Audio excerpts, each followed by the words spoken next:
बिस्मिल्लाहिर्रहमानिर्रहीम। अस्सलाम वालेकुम व्यूअर्स, कैसे हैं आप सब? उम्मीद करती हूँ आप ठीक होंगे। अल्हम्दुलिल्लाह मैं भी ठीक हूँ। आज मैं आपके साथ फ़ालसे के शरबत की रेसिपी शेयर करने जा रही हूँ, क्योंकि ये मौसम है फ़ालसे का। मार्केट में बहुत ज़्यादा फ़ालसा आया हुआ है, तो सब इस रेसिपी को एंजॉय कर सकते हैं। और गर्मी की जो शिद्दत है वो इसको पीने से बहुत कम हो जाती है। तो चलिए अब हम बनाना स्टार्ट करते हैं। उसको बनाने के लिए हमें ज़ाहिर है सबसे पहले फ़ालसे चाहिए। ये तकरीबन 500 ग्राम्स तकरीबन है, आधा किलो फ़ालसे हैं। उनको मैंने धो के और स्ट्रेन कर लिया है। उसके बाद जो है हम इसको ब्लेंडर में डालेंगे, तो क्योंकि इसे हमने ब्लेंड करना है। ये सारे जो फ़ालसे हैं मैंने इसमें डाल दिए हैं।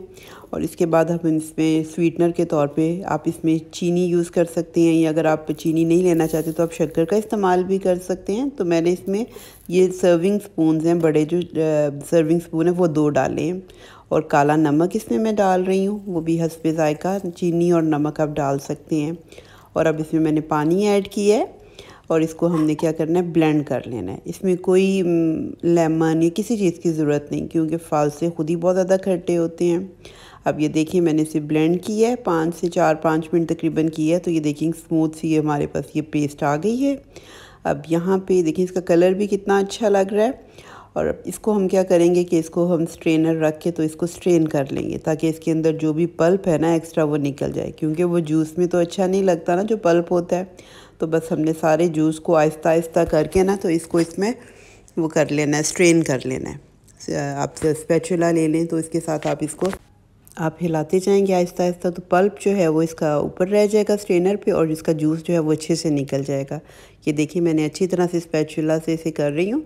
तो ये देखिए हमारे पास जो है इसका पल्प निकल रहा है। अभी भी इस पल्प के अंदर जूस है, तो इस वजह से इस पर मैं थोड़ा सा पानी डालूँगी, ताकि हम इसके अंदर से सारा जूस जो मैक्सिमम है वो निकाल लें। और फिर इसको फिर मैं इसी तरह करूँगी कि सारा उसका पानी जो है वो करूँगी। इसी तरह 1-2 दफ़ा मैं करके सारा फिर हाथों की मदद से करूँगी, ताकि इसका अच्छी तरह से हमारा इसका जूस जो है वो निकल जाए और पल्प हमारे पास रह जाए। ये देखिए मैंने बहुत अच्छी तरह बार 2 दफ़ा करके ना इसको पानी डाल के तो उसको निकाल लिया। ये अब हमारे पास जो है सारा इसका पल्प प्यूरी आ गई है। इसमें मैंने थोड़ा सा पानी ऐड किया है और साथ मैंने इसमें बर्फ़ डाल ली है अपनी उसके हिसाब से। अगर आपने ज़्यादा मतलब ठंडा पीना है तो आप ज़्यादा डाल लें। तो ये देखिए मज़ेदार सा कितना अच्छा इसका कलर भी लग रहा है और रिफ़्रेशिंग है, और गर्मियों में बहुत ही आपके लिए अच्छा है। तो आप ये इस रेसिपी को ज़रूर ट्राई करें। बहुत आसान और बहुत ही झटपट बनने वाली रेसिपी है। जब भी आपको गर्मी लगे या कोई एकदम से मेहमान आए तो फ़ौरन अगर आपके पास फ़ालसे पड़े हैं तो आप इस रेसिपी को ट्राई करें और मेहमानों को एक हेल्दी सा ड्रिंक बना के पिलाएं। कोल्ड ड्रिंक्स जो हैं वो वैसे भी सेहत के लिए अच्छी नहीं हैं, तो जो भी हमारे सीज़नल फ्रूट हों हमें चाहिए कि उनका जूस और ड्रिंक्स बना के उसी को यूज़ करें अपनी डेली लाइफ में, तो वो हेल्दी भी होगा और हम बहुत सारी बीमारियों से भी बच जाएंगे। तो ये देखें कितना मज़ेदार सा रिफ़्रेशिंग सा जूस हमारा बन के तैयार हो चुका है। तो बस इसको हम अब पियेंगे।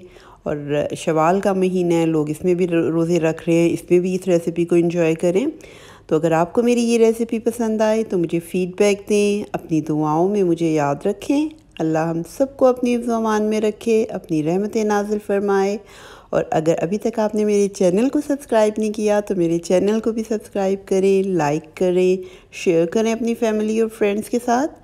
तो चलिए मिलते हैं फिर किसी नई और बहुत मज़ेदार सी रेसिपी के साथ। तब तक के लिए अल्लाह हाफ़िज़।